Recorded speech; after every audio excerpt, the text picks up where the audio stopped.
नमस्कार, मैं हूं अंकुर और आप देख रहे हैं सत्य हिंदी। एक नजर अब तक की सुर्खियों पर। सुप्रीम कोर्ट ने संकेत दिया है कि समलैंगिक विवाह पर संसद कानून बना सकती है, लेकिन इसके साथ ही अदालत ने कुछ शर्तें भी तय करने की बात कही है।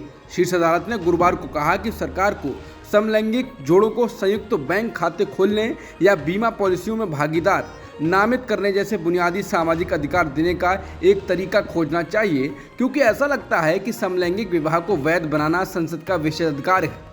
बार एंड बेंच की रिपोर्ट के अनुसार सुप्रीम कोर्ट ने कहा कि समलैंगिक विवाहों को कानूनी मान्यता देना विधायिका के अधिकार क्षेत्र में आता है, लेकिन समलैंगिक विवाह मामले की सुनवाई में न्यायालय का उद्देश्य ये सुनिश्चित करना है कि समलैंगिक जोड़ों को सामाजिक और अन्य लाभ देने के लिए उपाय किए जाएं और विवाह का ठप्पा लगे बिना भी उन्हें कानूनी अधिकार मिले।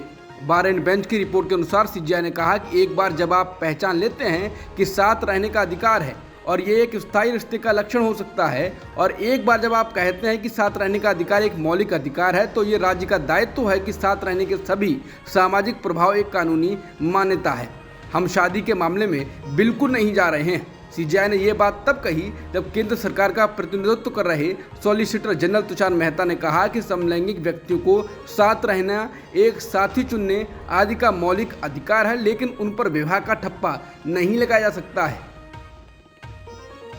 सुप्रीम कोर्ट में समलैंगिक विवाह को कानूनी मान्यता देने की मांग वाली अर्जियों पर सुनवाई जारी है। इस बीच सॉलिसिटर जनरल तुषार मेहता ने अपना पक्ष रखा। उन्होंने कहा कि याचिकाकर्ताओं का मूलभूत सवाल क्या है, यही कि सेक्सुअल ओरिएंटेशन का चुनाव।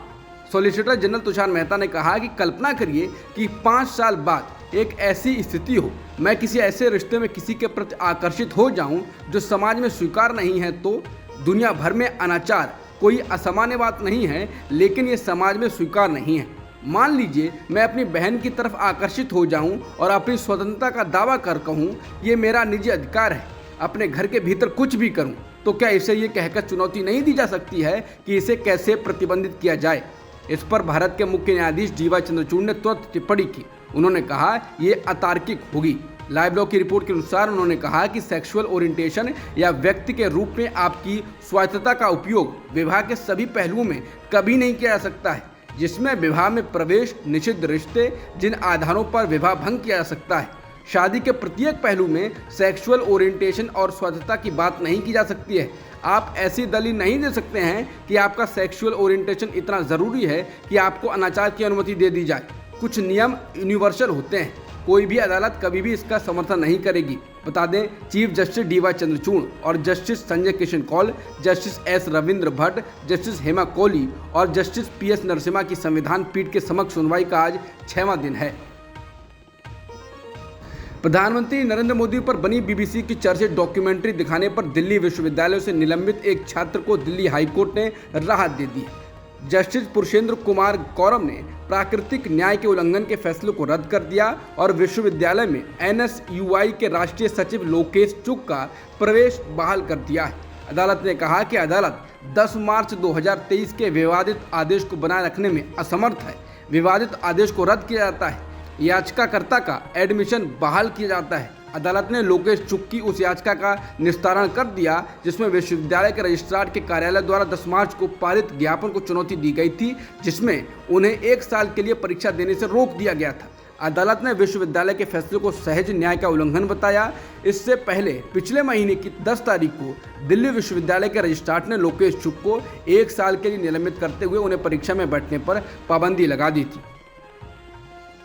कांग्रेस अध्यक्ष मल्लिकार्जुन खड़गे ने प्रधानमंत्री नरेंद्र मोदी द्वारा उनके यानी मोदी के चेहरे को देखकर भाजपा को वोट देने की अपील करने के लिए उनका मजाक उड़ाते हुए कहा कि लोगों को कितनी बार उनका चेहरा देखकर वोट देना होगा। बुधवार को हुबली में एक संवाददाता सम्मेलन को संबोधित करते हुए खड़गे ने मुख्यमंत्री बसवराज बोम्मई द्वारा मोदी और अमित शाह के नाम पर भाजपा के लिए वोट मांगने के पीछे के तर्क पर सवाल उठाया।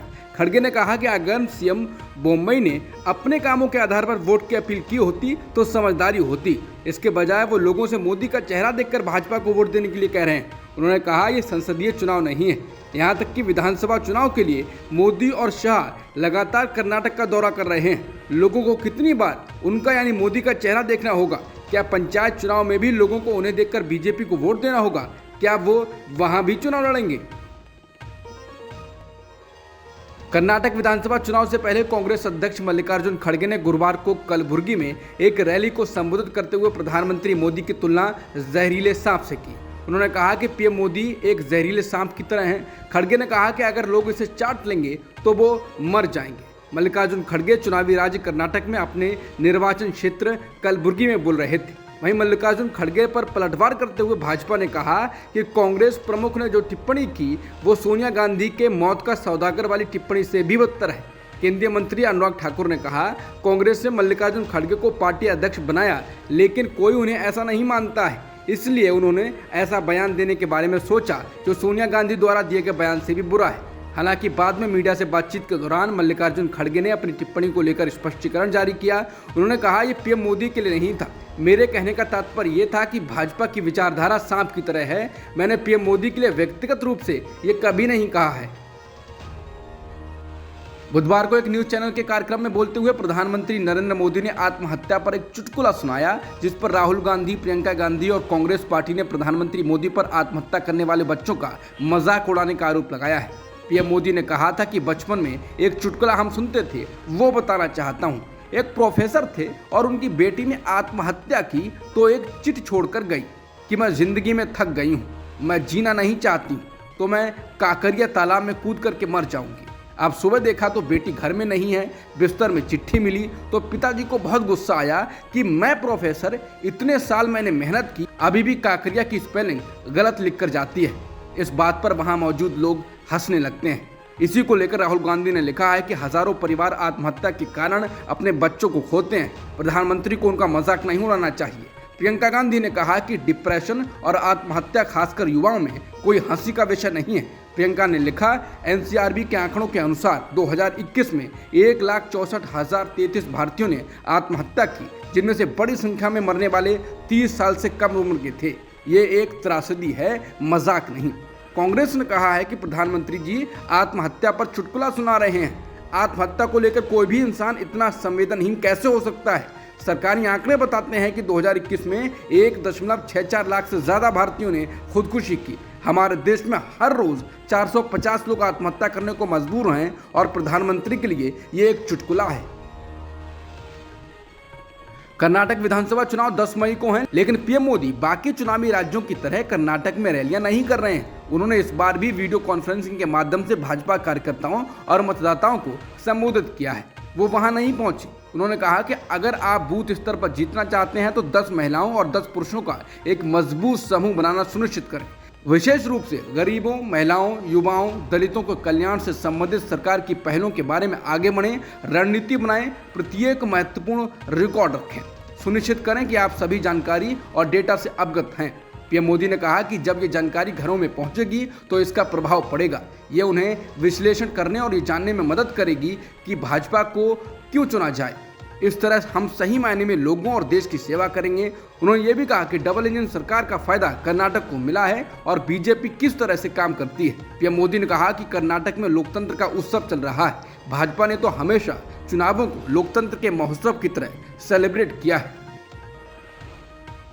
कर्नाटक में केंद्रीय गृह मंत्री अमित शाह के कुछ बयानों को आपत्तिजनक बताते हुए कांग्रेस की ओर से पुलिस में शिकायत दर्ज कराई गई है।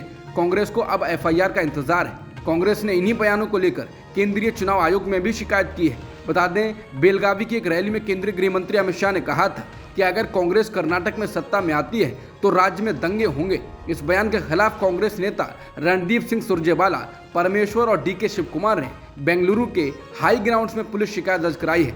न्यूज़ एजेंसी एएनआई के भड़काऊ बयान देने, दुश्मनी और नफरत को बढ़ावा देने और विपक्ष को बदनाम करने के लिए शाह और भाजपा रैली के आयोजकों के खिलाफ पुलिस स्टेशन में ये शिकायत दी गई है। कर्नाटक कांग्रेस के अध्यक्ष डीके शिवकुमार ने कहा कि केंद्रीय गृह मंत्री ने कहा है कि अगर कांग्रेस सत्ता में आती है तो सांप्रदायिक दंगे होंगे। वो ऐसा कैसे कह सकते हैं? हमने भारत के चुनाव आयोग में भी शिकायत दर्ज कराई है। शिवकुमार ने कहा कि मेरे खिलाफ तो बेवजह 20 एफआईआर करा दी गई हैं। देखना है कि पुलिस हमारी शिकायत पर कब एफआईआर करती है। बिहार के पूर्व सांसद आनंद मोहन की रिहाई हो गई है, लेकिन इस मसले पर बिहार सरकार को सफाई देनी पड़ रही है। बिहार सरकार के चीफ सेक्रेटरी आमिर सुबहानी ने गुरुवार को कहा कि इस मामले में राजनीति नहीं की जाए। चीफ सेक्रेटरी सुबहानी ने पत्रकारों को बताया कि आनंद मोहन की रिहाई नियम पूर्वक की गई है।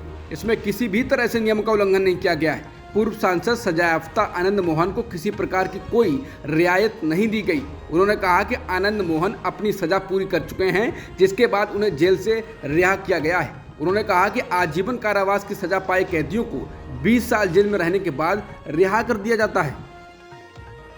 जंतर मंतर पर विरोध प्रदर्शन कर रही महिला पहलवानों को अब राष्ट्रीय लोकदल यानी कि रालोद के अध्यक्ष जयंत चौधरी का भी साथ मिल गया है। महिला पहलवानों का साथ देने पहुंचे जयंत ने कहा कि गंभीर और संवेदनशील आरोप है, डर का माहौल बनाया गया है। सरकार को 3 महीने पहले ही खिलाड़ियों की बात माननी चाहिए थी। अब इस मामले में तुरंत केस दर्ज होना चाहिए। वहीं इसके अलावा महिला पहलवानों का साथ देने हरियाणा से कई खाप पंचायत के सदस्य भी खिलाड़ियों के साथ देने पहुंचे। इस बीच भारतीय किसान यूनियन के राष्ट्रीय अध्यक्ष नरेश टिकैत भी पहुंचे हैं। उन्होंने कहा कि खिलाड़ियों के साथ न्याय होना चाहिए। ये बहुत शर्मनाक है कि देश के गौरव को न्याय के लिए धरने पर बैठना पड़ रहा है। ब्रजभूषण के खिलाफ तुरंत कार्रवाई होनी चाहिए। बता दें, कांग्रेस के कई नेता खिलाड़ियों का साथ पहले भी दे चुके हैं।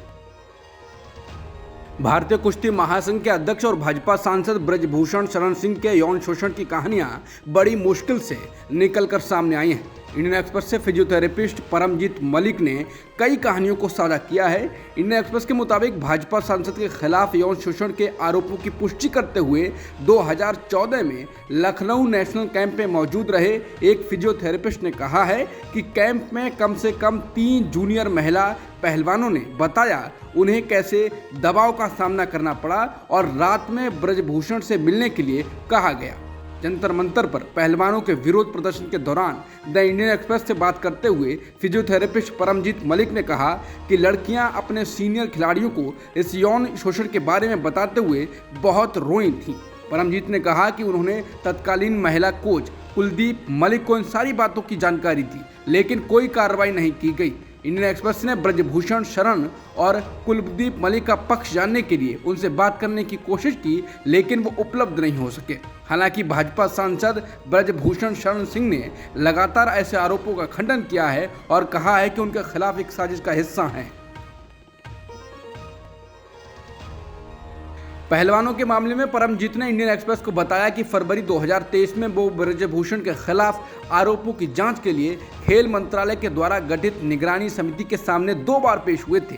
पहली बार व्यक्तिगत रूप से और दूसरी बार एक वीडियो कॉल।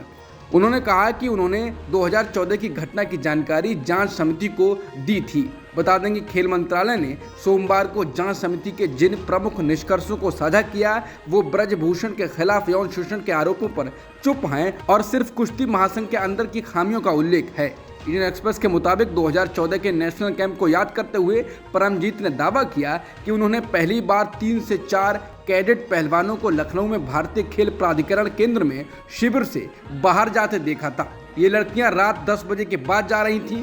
मैंने देखा कि जो लोग उन्हें वाहनों में लेने आए थे वो ब्रजभूषण से जुड़े लोग थे, जिनमें उनका ड्राइवर भी शामिल था। बाद में लड़कियों ने पुष्टि की है कि उनके साथ क्या हो रहा है। परमजीत को लड़कियों ने बताया कि उन्हें दबाव का सामना करना पड़ा और उन्हें रात में भाजपा सांसद से मिलने के लिए कहा गया। उस समय कम से कम 3 लड़कियां थीं जिन्होंने सीनियर पहलवानों से इसके बारे में बात की थी। मैं इन कैडेट पहलवानों को रोते हुए अपनी आपबीती सुनाते हुए देख रहा था। कलकत्ता हाई कोर्ट ने पश्चिम बंगाल में रामनवमी हिंसा की जांच केंद्रीय एजेंसी एनआईए द्वारा किए जाने का आदेश दिया है।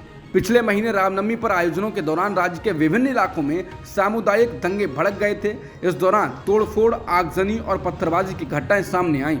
सबसे ज्यादा हिंसात्मक घटनाएं हावड़ा और दलखोला जिले में हुई। चीफ जस्टिस टीएस शिवगणनम की अध्यक्षता में हाईकोर्ट की बेंच मामले की सुनवाई कर रही थी। कोर्ट ने मामले की जांच का जिम्मा अब एनआईए को सौंप दिया है। बेंच ने पुलिस को आदेश दिया कि वो मामले से जुड़े सभी दस्तावेज केंद्र सरकार को सौंप दे ताकि एनआईए मामले की जांच आगे शुरू कर सके। पश्चिम बंगाल के कालियागंज में हुई घटना को लेकर मुख्यमंत्री ममता बनर्जी ने प्रतिक्रिया देते हुए कहा है कि घटना बेहद ही दुर्भाग्यपूर्ण है और बीजेपी बिहार से गुंडे बुलाकर कालियागंज में आतंक फैला रही है। बनर्जी ने उत्तर दिनाजपुर जिले में एक लड़की की हत्या के बाद भड़की हिंसा के लिए भारतीय जनता पार्टी को जिम्मेदार ठहराया है। उन्होंने कहा कि बीजेपी बिहार से गुंडे लाई थी। इन गुंडों ने थाने में तोड़फोड़ की और आग लगा दी। वो थाने में हथियारों के साथ घुसे थे। उन्होंने गांव वालों के साथ लूटपाट की और महिला पुलिसकर्मियों को भी पीटा। मैंने पुलिस को कड़ी कार्रवाई करने का निर्देश दिया है। बता दें, पिछले हफ्ते एक नाबालिग बता दें, पिछले हफ्ते एक नाबालिग लड़की की हत्या के विरोध में हिंसा हुई थी। उत्तर दिनाजपुर में भड़की इस हिंसा में बदमाशों ने एक पुलिस स्टेशन पर हमला किया था, जिसमें करीब 17 पुलिसकर्मी घायल हुए। वहीं मुख्यमंत्री बनर्जी ने कहा कि लड़की की मौत दुर्भाग्यपूर्ण है, लेकिन जिसके बाद जिस तरह से घटनाएं हुई वो सुनियोजित थी और बीजेपी प्रदेश में गुंडागर्दी कर रही है। द कश्मीर फाइल्स के निर्देशक विवेक अग्निहोत्री ने फिल्म को फिल्म फेयर अवार्ड्स की 7 श्रेणियों में शामिल होने पर कड़ी प्रतिक्रिया दी है। उन्होंने ट्वीट कर कहा कि उन्होंने इस अवार्ड में शामिल होने से इनकार कर दिया है। ये अवार्ड गुरुवार रात दिए जाएंगे। उन्होंने ट्वीट कर कहा कि मुझे मीडिया से पता चला है कि द कश्मीर फाइल्स को 68वें फिल्म फेयर अवार्ड्स की 7 श्रेणियों में नामांकित किया गया है, लेकिन इन अनैतिक और सिनेमा विरोधी अवार्ड्स का हिस्सा बनने से मैं विनम्रता से इनकार करता हूं। बता दें, जम्मू कश्मीर में कश्मीरी पंडितों के साथ हुई हिंसा पर बनी द कश्मीर फाइल्स की काफ़ी आलोचना भी हो चुकी है। बिहार के पूर्व सांसद आनंद मोहन सिंह आज सुबह जेल से बाहर आ गए। उन्हें बिहार सरकार के जेल नियमों में बदलाव का फायदा मिला है। हालांकि जेल नियमों में बदलाव को लेकर विवाद जारी है। बीजेपी मुश्किल में है। बीजेपी और केंद्रीय मंत्री गिरिराज सिंह ने आनंद मोहन को छोड़ने पर उनका पार्टी में स्वागत किया है। उन्होंने कहा कि किसी को उनके छूटने पर आपत्ति नहीं है, तो बीजेपी के सुशील मोदी ने विरोध किया है। तमाम दलों में आनंद मोहन सिंह के समर्थक हैं। बता दें, एनडीटीवी की रिपोर्ट के मुताबिक 1994 में एक आईएएस अधिकारी की हत्या के लिए उकसाने के आरोप में 15 साल जेल में बिताने वाले आनंद मोहन सिंह की मौजूदा स्थिति का पता नहीं है। यानी रिहा होने के बाद वो कहां गए। उनके बेटे और राष्ट्रीय जनता दल यानी कि आरजेडी के विधायक चेतन आनंद से फोन पर संपर्क नहीं हो पा रहा है और सहरसा में परिवार के घर पर ताला लगा हुआ है।